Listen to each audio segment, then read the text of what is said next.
Alright, what up YouTube? This your boy Hot Rod Zenny.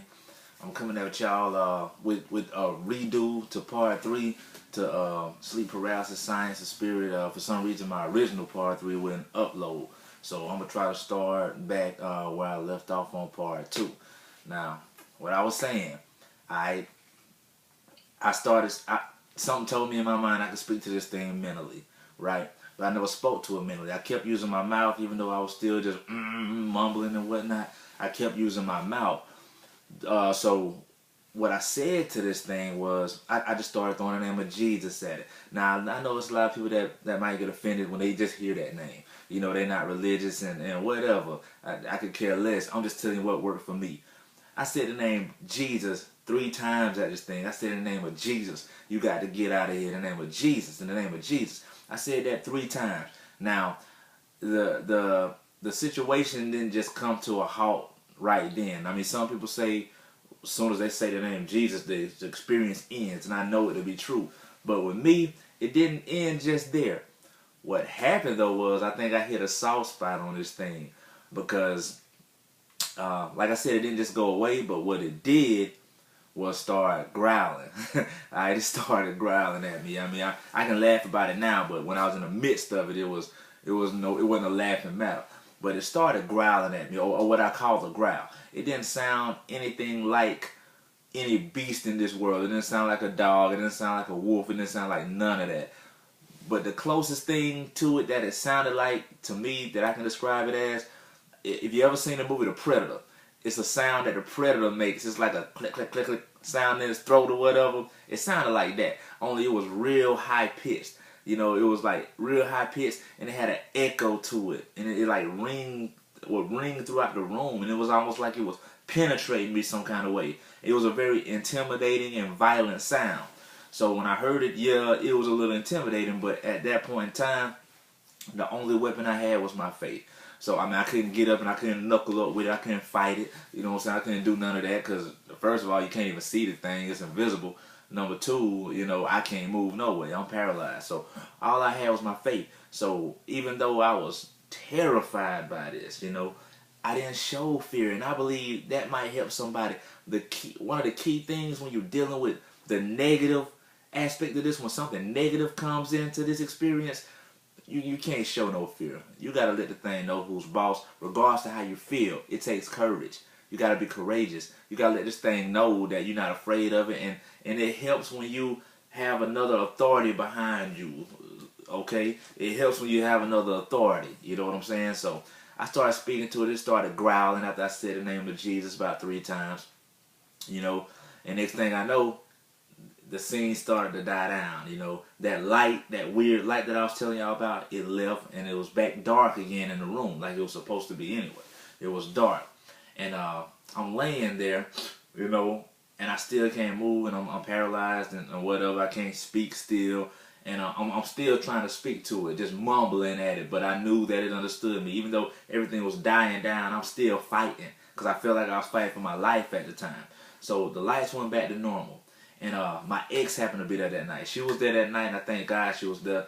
And it woke her up. You know, she woke up. She was like, "What's wrong?" She said my name. She was like, Roderick, because she thought I was, you know, who knows what she thought. But you know, she said my name, and I was still just, I'm looking dead at her though. I'm looking dead at her, and I can't say anything. I'm still mumbling, and I'm still paralyzed. So she probably thought I was having a seizure or something. I don't know. But she was like, Roderick. And she finally said, Roderick, are you okay?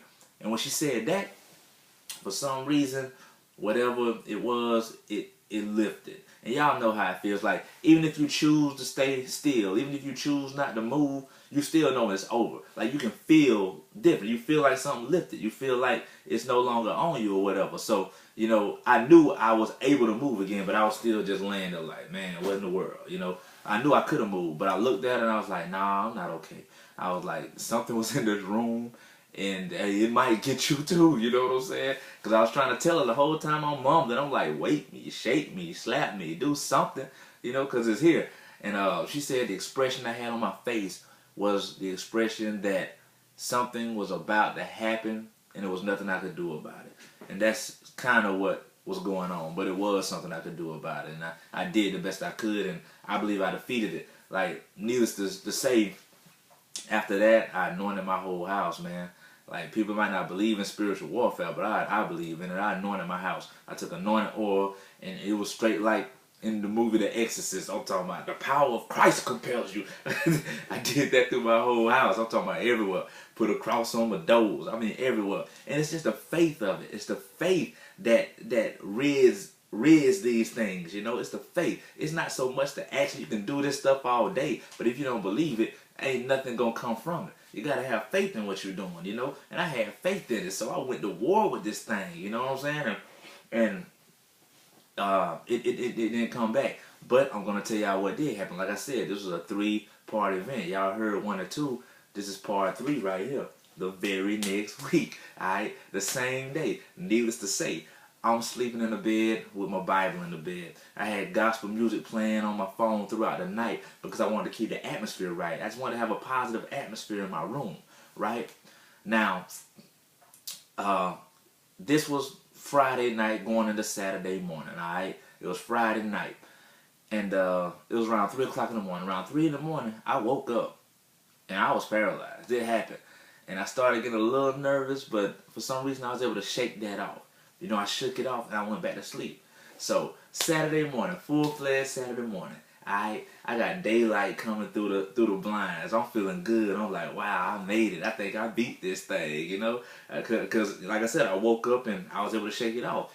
And after 2 weeks in a row, and the second week being the most terrifying thing you ever experienced to date, you really don't want to wake up paralyzed. You just feel like something bad gonna happen. So I woke up that morning, like I said, daylight coming in. I'm feeling good. Like, okay, you know, I think I made it. I think I won. I beat this thing, you know. I had some gospel music playing on my phone, you know, and it was a song that came on. And when this song came on, something happened that was very similar to what happened the week before. I don't know when it happened, but it happened. Like I said, but I was woke. I was feeling good, and I was like, oh, it's Saturday morning. I beat this thing. It's broad daylight. I'm just going to go back to sleep. I ain't got to go to work. I'm just going to go back to sleep. So I laid down for about 5 minutes. Next thing I know, something happened, and I couldn't tell the difference between this and my actual physical reality. But music was playing on my phone, and it was such a dope song that I got up and I started dancing, you know, in front of my mirror. This is stuff that I do on a regular anyway. I love to dance, you know. So I'm dancing in front of my mirror, you know what I'm saying, whatnot. And I see myself in the mirror. And I'm jamming to this song. And I say to myself, man, let me go to my bathroom. Because in the bathroom, I got like big mirrors around my tub. So I'm like, man, let me go to the bathroom, you know what I'm saying, so I can really get down, you know what I'm saying. So I go to the bathroom. Alright. When I open the door, this is my bathroom. This was, you know, I was actually seeing my physical environment. Again, just like the week before. And it's broad daylight, right? So, I opened the door to go into my bathroom. But when I walk in, the mirrors that I was looking for, they weren't there. But what was there was a brick wall. And it was like prison bricks, like giant, thick prison bricks. Alright? And I'm like, whoa, I sort of froze up like, what's this? This ain't my bathroom. That's my tub, but this ain't my wall. And on this wall were 2 mirrors, and they were both turned sideways. So that's when I said, okay, you know what, whatever. It got to be some kind of something in this house, because I ain't turning no mirrors sideways, and these mirrors don't even belong in here. So I walk up to straighten the mirrors up to turn them right, and that's when, boom, it was a transition. I realized that I'm not even in my bathroom, but I'm actually still laying in bed, laying down on my side, staring at the mirrors that were on my wall. So the mirrors were never sideways, but I was sideways laying down, looking at these mirrors. Who knows? That should have been enough for me to get up out of bed and, you know, get my day going. Silly me, I stayed in bed and I went back to sleep. 5 minutes. Next thing I know, I wake up, broad daylight, I'm paralyzed. I can't move. And I'm like, oh my God, did I do this to myself again? Did I allow this thing to get me again? Did it just hoodwink me? This is broad daylight. I'm thinking it's over with, right? So I'm a little nervous, you know, after what happened the week before. Who wouldn't be? I'm nervous, right? So I started reaching for the Bible. I started trying to pull the Bible closer to me, but I'm paralyzed, so I can't really get it. Then this is the part that does it right here. I look over to my door, right? My room door. It was closed like it was supposed to be. This is broad daylight. Let me remind you, all right? The daylight is coming through the blinds, all right? I'm looking at my door.